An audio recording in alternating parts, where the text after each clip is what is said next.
మా అమ్మమ్మ మా నాయనమ్మ ఇగో ముంగట మా డాడుండు అందరు ఉన్నారు.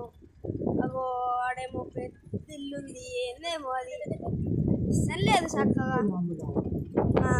అగో ఆడ గుట్టుంది చూడుర్రి కనిపించిందా అది పోతాం మేము.